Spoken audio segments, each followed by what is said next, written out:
Se você chegou agora, nós estamos no Radar Elerge. Esse é um programa produzido pela Escola do Legislativo em parceria com a TV Alerj. E hoje nós vamos falar, como eu já anunciei no final do primeiro bloco, sobre um tema muito importante que é a saúde mental e o movimento Setembro Amarelo. Estamos acompanhados aqui de Graça, que é voluntária e porta-voz do CVV, o Centro de Valorização da Vida, e Matheus Leal, que é psicólogo e é membro do Conselho Regional de Psicologia. E eu já agradeço aos dois por estarem aqui conosco para falar desse assunto tão importante que é a prevenção ao suicídio, a campanha Setembro Amarelo e saúde mental. Antes de entrarmos no nosso tema principal de hoje, eu queria pedir para que vocês dois, então, se apresentassem para o nosso público. Graça, você pode nos contar um pouco sobre a sua experiência dentro do Centro de Valorização da Vida e também sobre a importância desse trabalho? O CVV é muito importante para a sociedade, porque ela traz o acolhimento. O trabalho nosso é o apoio emocional, valorizando a vida, 24 horas pelo telefone 188. Quando eu vi essa proposta através de uma palestra de uma colega do CVV, eu achei que era esse o trabalho voluntário que eu gostaria de fazer e convido vocês todos para também serem um dos voluntários do CVV, que é muito importante esse trabalho na sociedade, nesse momento difícil que estamos passando. E o CVV está ali, 24 horas, disponível para quem nos procura. Que bom, Graça. E você, Matheus, pode contar um pouco para a gente sobre a sua trajetória profissional? Sim. Bom, a minha trajetória ela passa naturalmente pelo curso de psicologia, né? Então a psicologia tem uma prática muito importante, né? Inclusive o conselho tem uma prática muito ativa, muito presente juntamente aos territórios, juntamente à construção de políticas públicas para o cuidado e acolhimento da população em sofrimento, né? E a minha trajetória ela passa justamente em me aproximar das políticas públicas, mas do Sistema Único de Saúde. Então, me especializei em saúde pública, né? Sou sanitarista, me especializei também em saúde da família, onde a gente está mais próximo do território, né? Vivenciando junto com as famílias, junto com as comunidades, junto com o território, de fato, o que é estar na vida, como é que a gente compreende as necessidades em saúde. Então, é um pouco da minha caminhada que faz com que eu também chegue ao conselho, né, podendo trazer um pouco essa construção da política pública do Sistema Único de Saúde, da reforma psiquiátrica, da luta antimanicomial. Então, estou muito feliz de estar aqui com vocês. Que bom, Matheus. E como psicólogo, como que você vê a importância dessa campanha Setembro Amarelo para o trabalho que você já desenvolve? Assim, eu acho que ele é fundamental, mas principalmente quando ela se relaciona justamente com o contexto em que a população e a comunidade está inserido, né? Como é que a população brasileira entende a sua vida, entende a significação da sua vida. Então, o Setembro Amarelo, ele, sem dúvida nenhuma, traz a questão da conscientização, né? Mas que não pode se desconectar das questões sociais, econômicas, da identidade brasileira, do histórico da população negra brasileira, o que é o sentido da vida para as complexidades que estão colocadas para a gente, assim, né? Então, acho que a psicologia brasileira hoje, cada vez mais, aprofunda o seu compromisso social de entender o que é estar na vida para a população brasileira, o que é estar na vida nos diferentes territórios, né? A partir de uma desigualdade social, a partir da precarização do trabalho, né? Então, assim, de que forma a psicologia contribui para o bem-estar na vida cotidiana, assim, junto da comunidade. Acho que é isso, a psicologia está muito comprometida com isso. Uma psicologia social, Sim, né, Matheus? Sim. Eu queria ainda te perguntar mais uma coisa, Matheus. Muitas vezes, os sinais de um adoecimento mental, eles são sutis. E o público, em geral, não sabe como identificar esses sinais. Que dicas você poderia nos dar e também sobre como nós podemos abordar pessoas que estão em sofrimento mental para ajudá-las? Sim. Eu acho assim, o sofrimento psíquico, né, ele está colocado de uma forma em que, de qual maneira a gente tem um histórico, muitas vezes, de pessoas que sofreram violações, né, sofreram abusos, né, na infância, seja com familiares, né, seja com pessoas próximas, né, então acaba sendo atravessada por violências, sejam pessoais, violências institucionais, muitas vezes, né, e que cabem com algumas pessoas com uma baixa autoestima, um sofrimento que vem muitas vezes, né, das relações sociais na escola, que não são acompanhadas da maneira em que é necessário, né? Eu acho que o mais importante é que a população, né, que está disposta a estar cada vez mais próximo dos seus familiares, né, que estão em algum tipo de sofrimento, né, fazer esse processo de acolhimento, mas também construir um processo junto com as políticas públicas, com a atenção básica, com profissionais que estão ali comprometidos em entender o contexto social, que trazem essas ferramentas de que muitas vezes a forma de acolher não é a melhor maneira que a pessoa que está em sofrimento a recebe. Então, eu acho que a forma que os familiares também são acolhidos, compreendem esse fenômeno de um sofrimento psíquico que pode sim decorrer a pessoa tentar furtar a própria vida, né? Eu acho que o mais importante é a construção desse processo de cuidado, de acompanhamento, tanto do sujeito quanto da família em seu sofrimento, né? Eu acho que isso é fundamental, a gente entender que isso faz parte de um fenômeno social também, em que a gente está avançando e que não pode simplesmente a gente descolar essa relação, que pode acabar responsabilizando o sujeito por às vezes não conseguir compartilhar da melhor maneira e com determinada pessoa o sofrimento que ela está vivenciando. Então as políticas públicas têm avançado muito, né? As ciências pautadas na reforma psiquiátrica, no cuidado, a maneira que as pessoas estão na vida, o sentido que elas têm na vida, é fundamental que a gente vá acompanhando isso de maneira coletiva e vá construindo políticas públicas e serviços de saúde que estejam comprometidas com essa multiplicidade que está na vida. Assim. Então acho que é fundamental que a família não esteja descolada desse fazer junto, né? Junto com os profissionais. E por falar em família, Graça, o CVV ele também faz um acompanhamento de familiares, né? O CVV tem uma experiência longa como instituição aqui no Brasil. Eu queria que você também nos contasse qual é a importância dessa campanha Setembro Amarelo para o CVV. Nós sabemos dessa importância, que é um alerta sobre esse fenômeno que deveria ser todos os dias do ano, todos os meses, não só em setembro. Mas setembro foi criado, esse Setembro Amarelo, exatamente. Primeiro porque o dia 10 de setembro é o Dia Mundial da Prevenção do Suicídio. Por isso, escolhemos o Setembro Amarelo, que hoje toda a sociedade, não pertence mais quem fundou, né? Então, a importância é essa, é a prevenção do suicídio, que no Brasil ainda é tabu, até falar essa palavra. Então, é muito importante o alerta, todas as instituições, passar as informações, como acolher as pessoas, como escutar com qualidade, com respostas compreensivas, sem conselhos, que o CVV é assim, sem conselhos, sigiloso, todo o trabalho, com respostas compreensivas, aceitando a pessoa como ela é, sobre todos os assuntos que nos ligam. Então, estamos lá, 24 horas disponíveis. Se vocês quiserem conhecer melhor, vocês abram o cvv.org.br, que tem bastante informação, como existe também o setembroamarelo.org.br, onde tem muitas informações sobre o Setembro Amarelo, que é agregado a todos os trabalhos de saúde mental.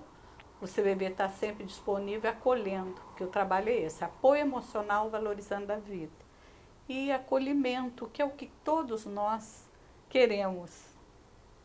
Com certeza. Assim. E eu imagino, Graça, que nos últimos anos a demanda por atendimento no CVV tenha aumentado em função das dificuldades que aconteceram, né, recentemente, com pandemia, isolamento, muitas coisas que trouxeram sofrimento mental. Exato. Como é que o CVV se organizou, se adaptou diante desses novos desafios? Assim que entrou a pandemia, que deu o lockdown, o CVV arrumou um aplicativo imediatamente para os voluntários fazerem o atendimento em casa, como até hoje é feito. Já agora, com mais suave, nós fazemos hibridamente. Então, os cursos são híbridos, ou alguns postos já voltaram a atender presencial, o voluntário ir lá no posto, mas muitos continuam ainda atendendo através da internet, no seu computador. Então, o CVV se adapta. Uma das coisas apaixonantes nessa instituição é que ela está sempre em movimento, sempre renovando, sempre atualizando, e uma delas é a tecnologia nos ajuda a poder levar o trabalho do CVV a qualquer lugar onde nós estamos, 5.570 cidades, mais ou menos, do Brasil. Pela internet, nós conseguimos entrar em contato. As pessoas podem nos ligar qualquer tipo de telefone, fixo, celular ou até público. E não paga mais nada, que todos nós pagamos, que o Ministério da Saúde deu essa concessão porque acredita que esse trabalho é sério e existe há 61 anos. Que maravilha. E eu queria, Graça, que você nos falasse um pouco sobre um conceito que para mim é novo, então eu imagino que para várias pessoas que estão nos assistindo também vai ser uma novidade, que é a pós-venção. O que é a pós-venção e como o CVV atua nesse sentido? Porque a maioria das pessoas conhece o nosso trabalho de prevenção. Isso. E pós-venção é o trabalho diferenciado de um serviço do CVV chamado comunidade, que é ir à sociedade, acolher essas pessoas que perderam um ente querido, um familiar, um amigo, e está impactado por essa perda. E é diferente, é um luto diferenciado quem perde alguém por suicídio, ou quem tentou o suicídio e não morreu. Então, esses sobreviventes, no CVV, tem uma ferramenta chamada GAS, Grupo de Apoio aos Sobreviventes do Suicídio, que tem no site os endereços onde tem essas reuniões no Brasil. Aqui no Rio de Janeiro, nós temos lá na Presidente Vargas, 590, sala 2001, às segundas e quartas, terças-feiras do mês, 15 horas, nós apoiamos essas pessoas. Nós acolhemos essas pessoas que chegam lá muito impactadas. Então, esse serviço chama pós-venção. Então, o CVV, além da prevenção, ele faz pós-venção, que é acolhimento às pessoas que perderam seu ente querido por suicídio. Matheus, eu queria te pedir para você me explicar duas coisas. Primeiro, com relação à depressão especificamente, né? Como que nós podemos diferenciar de uma tristeza comum? E como é que uma pessoa procura o serviço público para conseguir um atendimento específico para a saúde mental? Sim. Então, assim, a depressão, ela ficou muito na boca, né, de todo mundo, de como é que...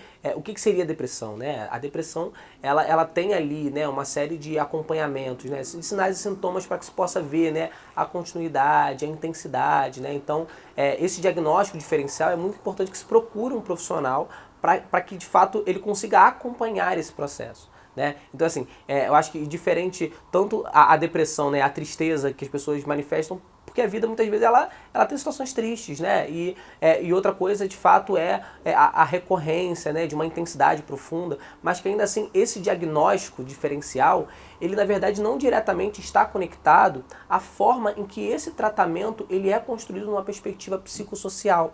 Porque assim, o sofrimento psíquico, ele está na vida de alguma forma. E a política pública hoje que a gente tem, do Sistema Único de Saúde, que vem da reforma psiquiátrica, organiza inclusive a rede de atenção psicossocial.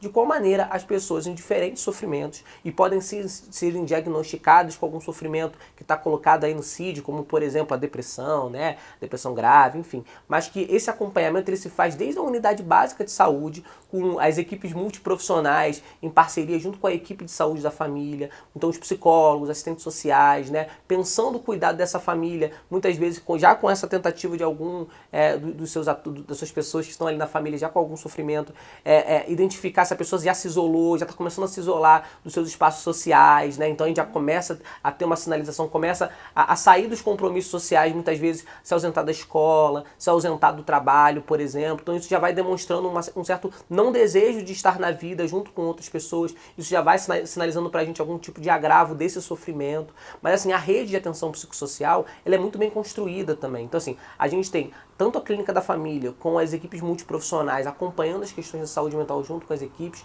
até os centros de atenção psicossocial, os CAPs, que vieram justamente para poder consolidar um cuidado, né, multiprofissional, de acordo com o projeto de vida que esses sujeitos têm. Então, muitas vezes é isso. O sofrimento está colocado e a pessoa precisa retomar os seus projetos de vida. Então, os centros de atenção psicossocial, em parceria com a clínica da família, com a equipe multiprofissional da clínica da família, consegue produzir junto com esse sujeito possibilidade de estar na vida a partir desse sofrimento. Então, assim, é fundamental que a gente consiga perceber que, independente do diagnóstico, a equipe multiprofissional, o sofrimento da vida que está colocado, esses profissionais vão estar junto com o sujeito para ele construir o seu próprio plano de cuidado, o seu projeto de vida. Assim. Então, é fundamental que a gente conheça a rede de atenção psicossocial, que a gente conheça os profissionais, que a gente lute para o Sistema Único de Saúde, de fato, estar fortalecido nos diferentes municípios do Estado, que, de fato, as políticas públicas sejam efetivadas para isso, porque a gente só consegue combater, de fato, a ideação suicida, a tentativa se a gente conseguir ter uma vida possível no território, se a gente conseguir ter uma vida que faça sentido para as pessoas. Então a psicologia está profundamente comprometida com a vida, o Sistema Único de Saúde precisa avançar muito para que possa ganhar também a rede de atenção psicossocial muito pertinho da população.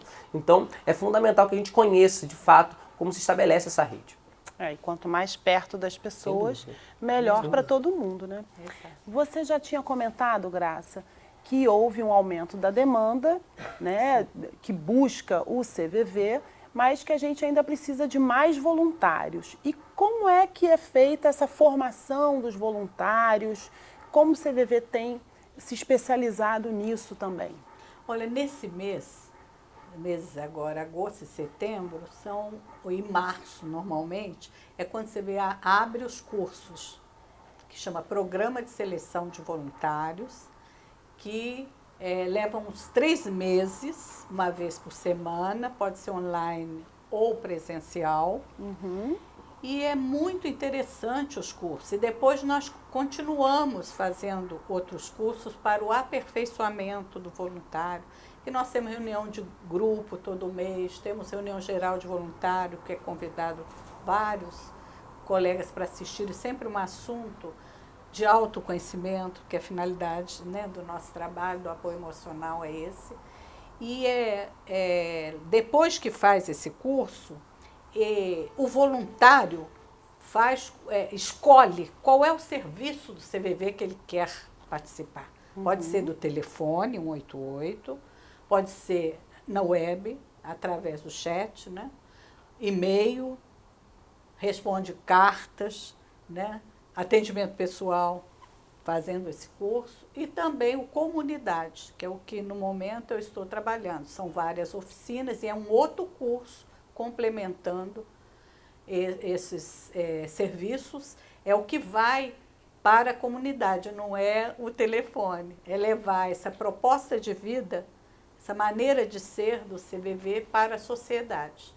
Que a visão do CVV é essa, é uma sociedade mais humana, mais fraterna, nem precisando mais do CVV. Essa, né, é o sonho, né, o sonho de uma sociedade nosso, melhor. Uma sociedade melhor. Enquanto isso não acontece, nós temos que acolher as pessoas que estão desfavorecidas, como o Matheus falou. Então, nós estamos aqui para isso. E está sempre fazendo o curso. Então, lá no site cvv.org.br tem todos os endereços dos cursos online ou presenciais. Certo. Muito obrigada, Matheus. Muito obrigada, Graça. Eu espero que, a partir das palavras de vocês, dessa conversa que a gente teve hoje, mais pessoas conheçam a campanha Setembro Amarelo, possam cuidar melhor, se autoconhecer, cuidar melhor da sua saúde mental e também se encorajar para, num momento em que se colocarem diante de uma dificuldade com a saúde mental, possam pedir ajuda, né? Possam finalmente conquistar alguma autonomia em relação à sua própria saúde mental, né?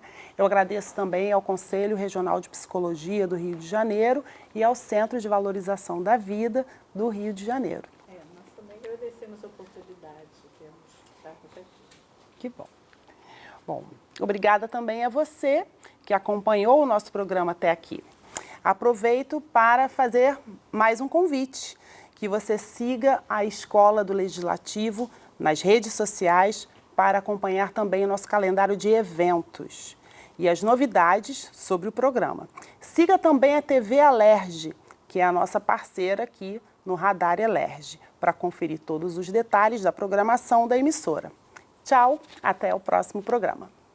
Acolher, receber alguém, aceitar algo, dar ouvido, levar em consideração, admitir alguém em seu convívio, abrigar-se, refugiar-se, atender, escutar, ouvir. Bora praticar o acolhimento. Acolher é cuidar. Setembro Amarelo, mês dedicado à prevenção do suicídio. Ligue 188 ou acesse cvv.org.br.